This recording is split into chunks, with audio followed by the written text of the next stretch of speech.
y les doy la bienvenida a otro podcast más de Diálogos Artísticos. En esta ocasión tenemos una invitada especial.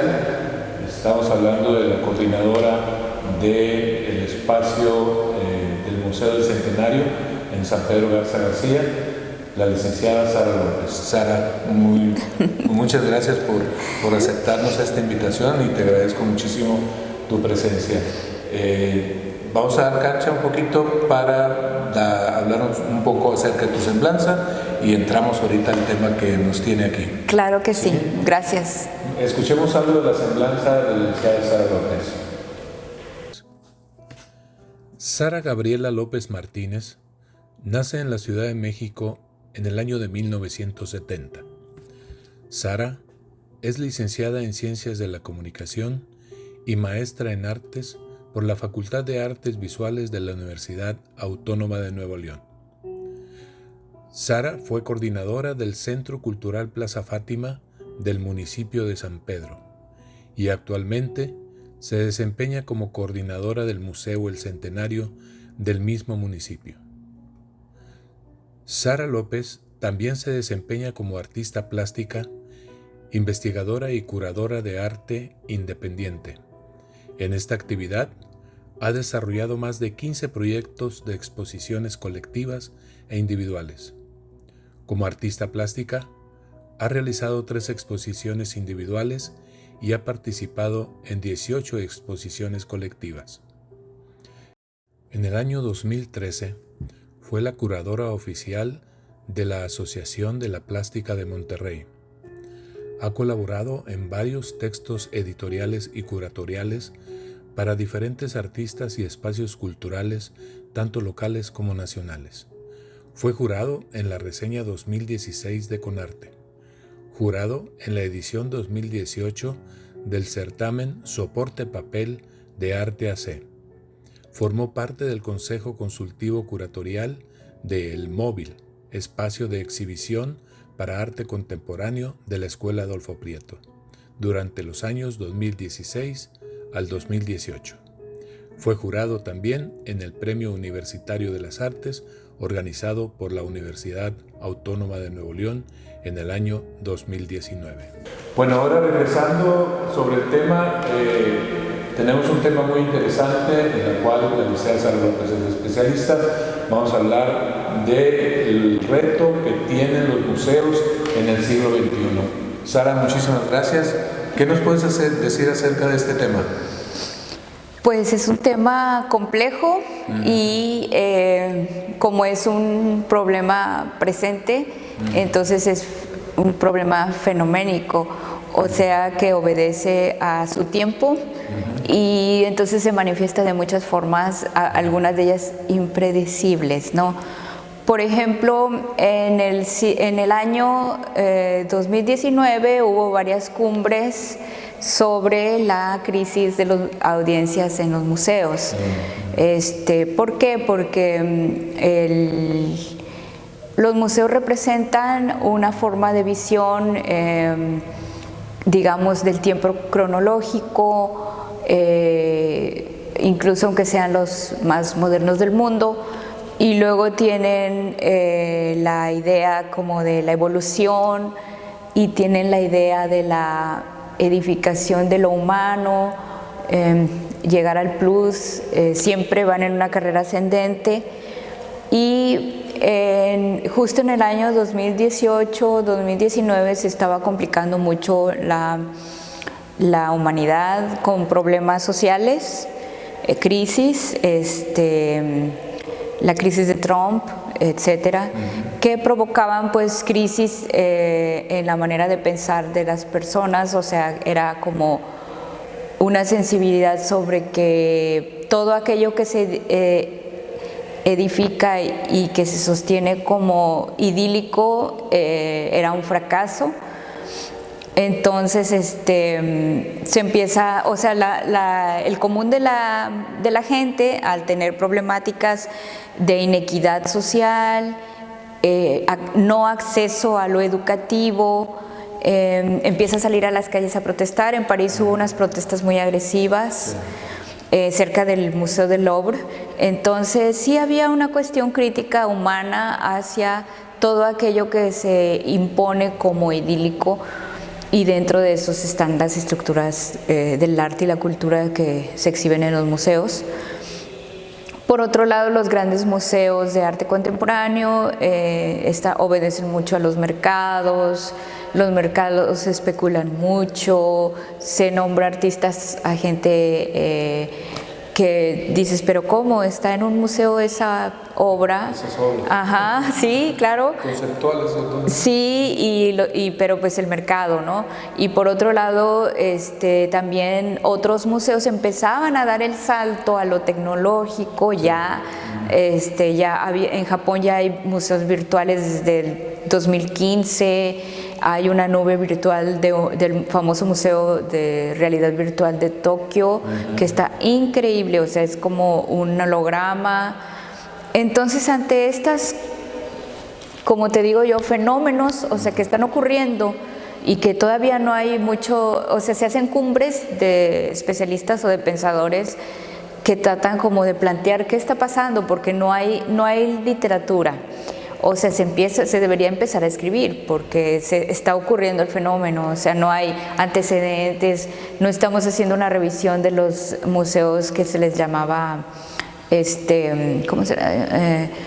Gabinetes de curiosidades del siglo XVIII, XIX, que eran como cúmulos de mundos exóticos exhibidos en las principales ciudades de Europa, y traían que las momias del faraón y así cosas, y las exhibían junto a huesos de mandíbulas de mamuts y esos eran los famosos gabinetes, ¿no?, de curiosidades. No, ya no es una cuestión romántica, sino es una situación caótica. ¿Qué está sucediendo? Entonces, más bien lo que se hace es que se empiezan a hacer cumbres para plantear estas situaciones.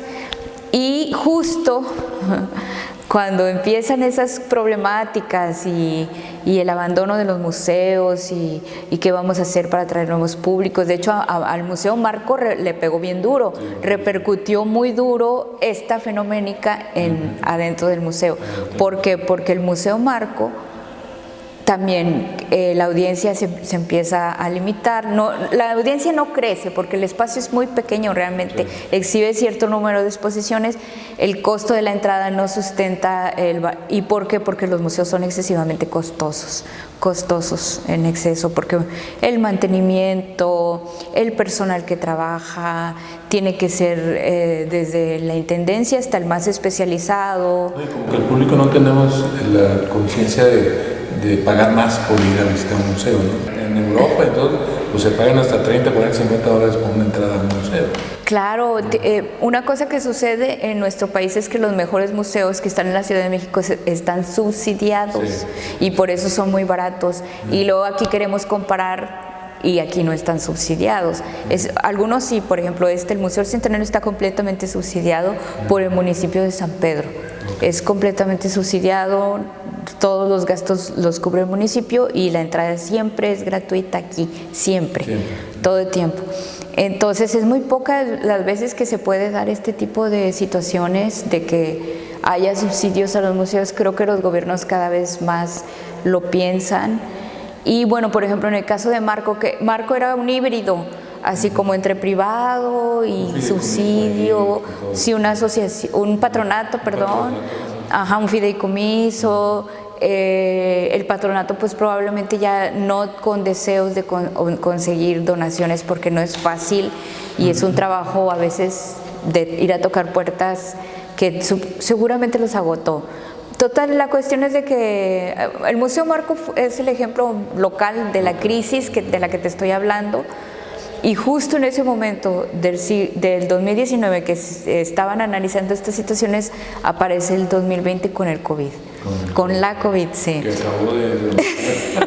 Que acabó de hundirnos a todos. Sí, Pero no, tampoco, fíjate, curioso. Por eso te digo que es un fenómeno que está manifestándose y tiene muchas cuestiones a veces muy, nos sorpresivas, ¿no? ¿Por qué?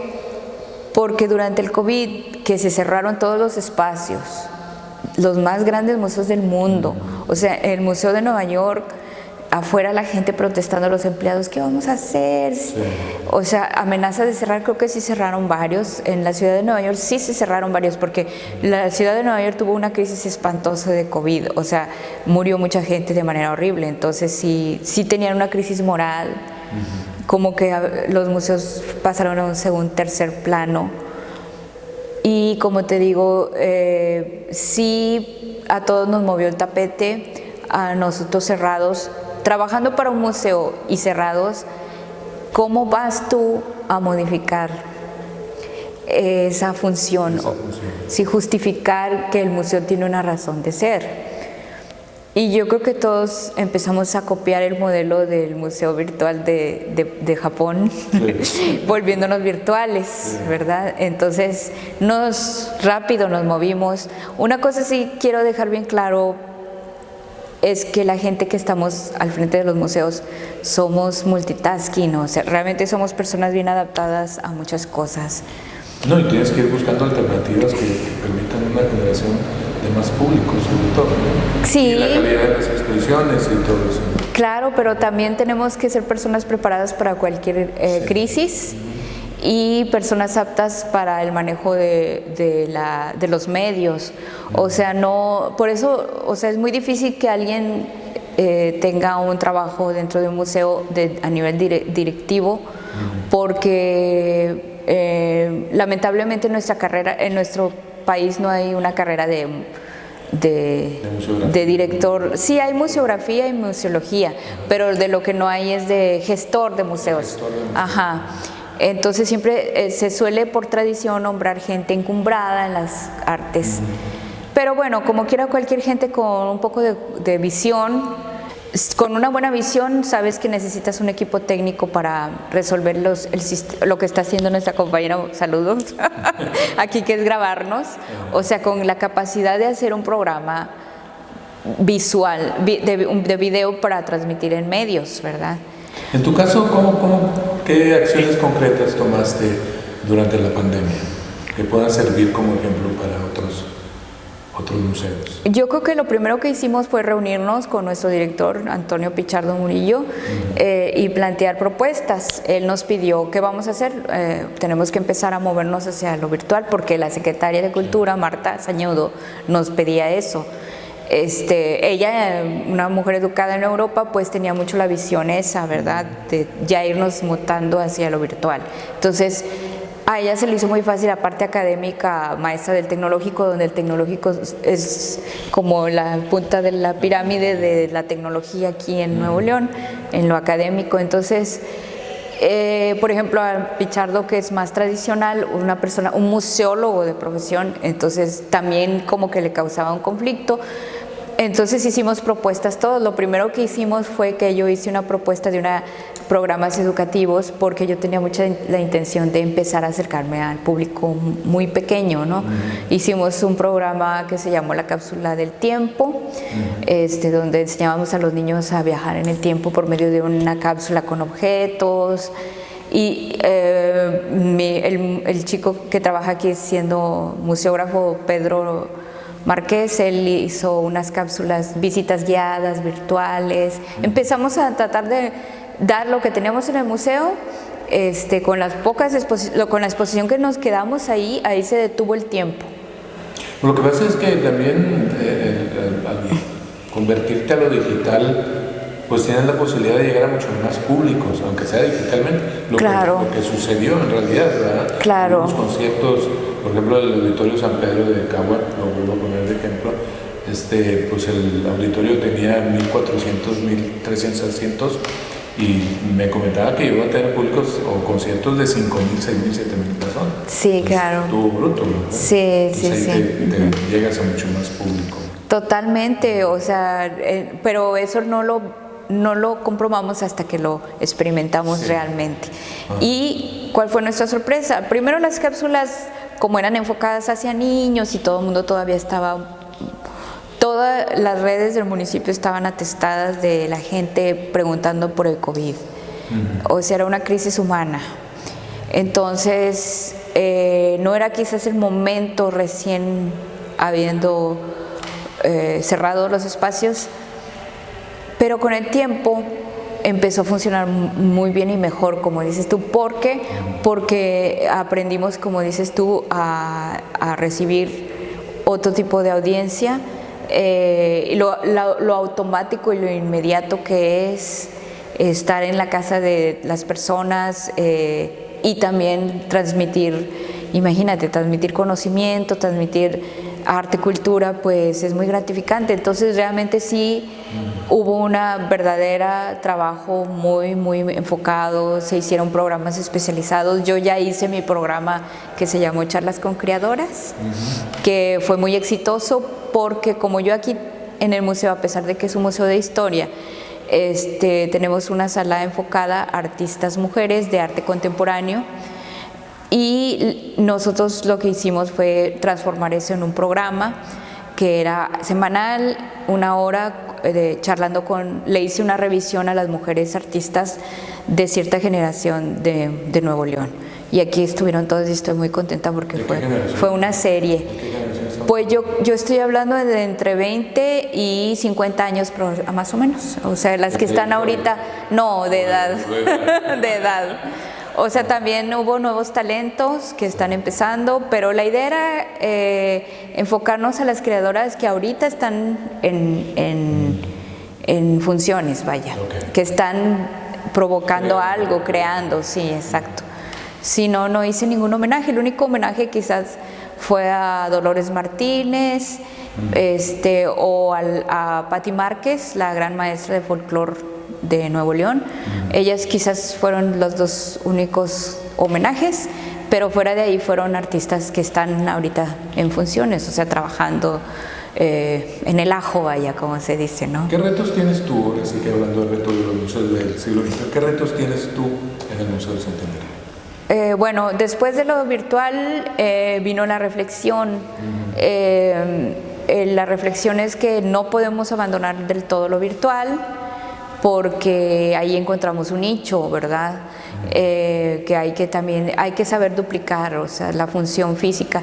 Pero curiosamente, y como te digo que todo esto fue un fenómeno, después del COVID, ahorita que se están volviendo a permitir las audiencias presenciales y que pues el semáforo mejora, yo siento que la gente está regresando a los museos con más gusto que antes. O sea, siento que la gente vivir enclaustrados en ese año le sirvió para valorar cosas, y justo resulta que la gente me ha transmitido mucho pensamiento sobre revalorar los museos, venir al museo, se está volviendo otra vez una apreciación que se había perdido, quizás.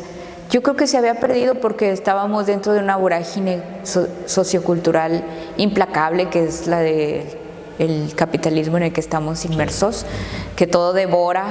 Entonces estaba devorando la función más noble de los museos.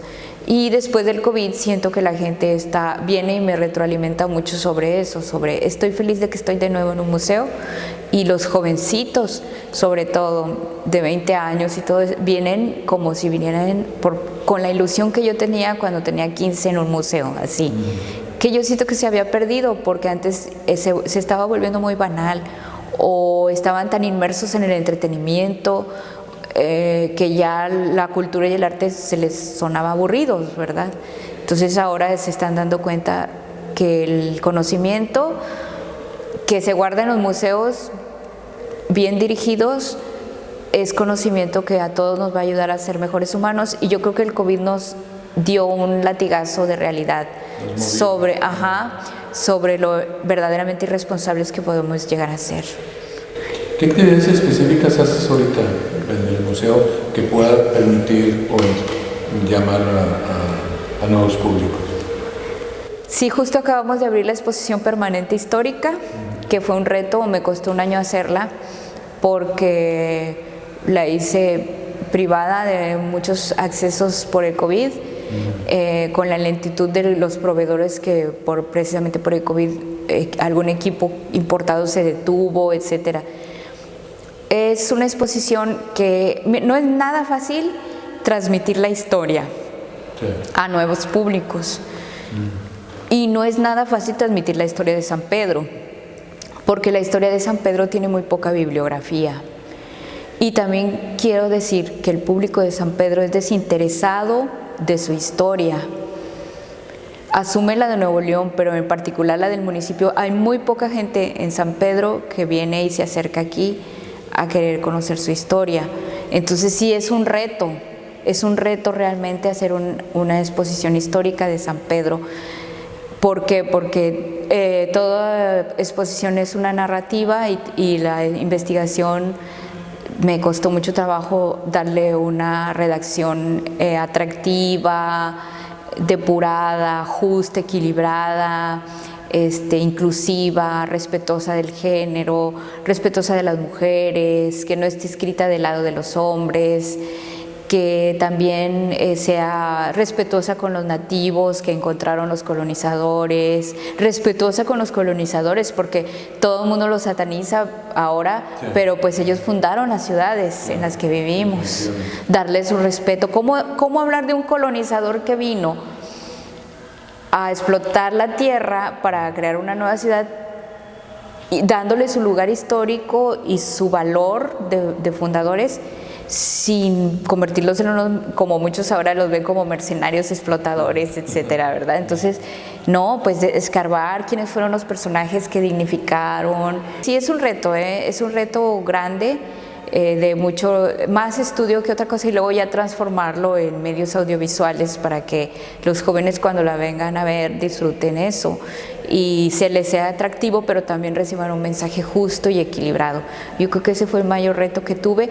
La exposición no es así, que costó 5 millones de pesos, no es fastuosa materialmente hablando.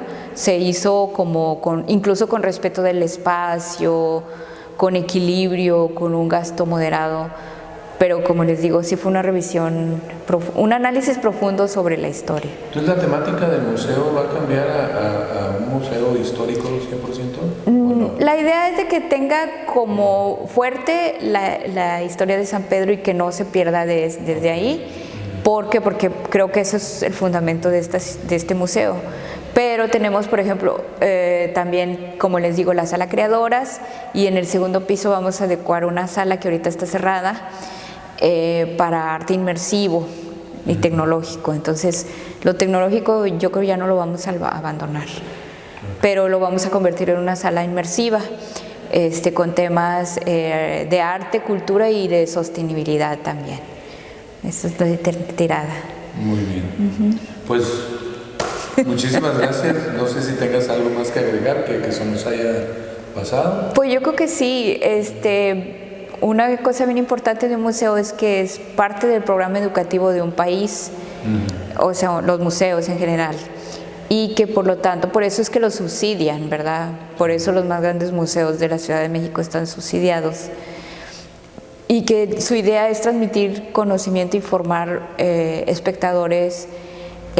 La Ciudad de México es una ciudad increíble en la que cuando uno va a un museo, sea cual sea, encuentra una diversidad social. No son elitistas los museos, ahí encuentra uno personas de todas las clases sociales comportándose a la perfección y opinando. O sea, me ha tocado escuchar pláticas eruditas de personas de clase trabajadora, y ese es uno de los más grandes logros de la capital del país, que ha tenido a lo largo museos enormes, bonitos y muy cuidadosos y subsidiados.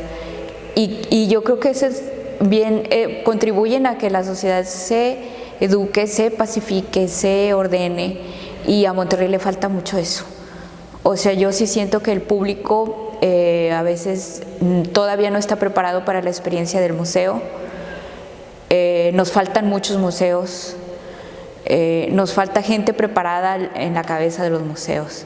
Entonces, yo sí llamaría la atención a las autoridades en general, culturales, que van a ingresar a los nuevos gobiernos tras las elecciones, que piensen que el valor que le darían a la ciudad educativo, más museos y bien subsidiados y bien protegidos, ¿verdad? Como que la gente en Monterrey, es una percepción mía, porque ya tengo 10 años. Sí, ajá. Como que todavía lo ven como un evento social ir a un museo. Pues quieren estar en el museo exponiendo como artistas y luego invitar a su club. A su club y todo eso. Y tomarse una foto. En el medio social. En el medio social, y yo creo que eso pues es trabajo de todos, ¿no? Del museo, de la misma persona, de informarse y todo. Aquí se me ocurre una pregunta que la tenía y se me estaba pasando. ¿Qué consejo darías tú a una persona o qué consejos antes de visitar un museo?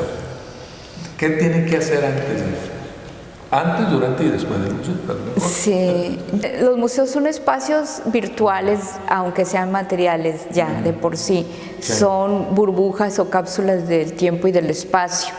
Entonces hay que ir bien abierto a vivir una experiencia diversa a lo que queremos siempre imponer, que son nuestras costumbres con nuestro grupo social o nuestro grupo familiar. Aquí se viene a lo contrario, a experimentar lo que no hemos experimentado. Entonces, si no se viene con eso, la gente se aburre de inmediato porque no está su amigo, su primo, su sobrino, su papá, su mamá, su maestro.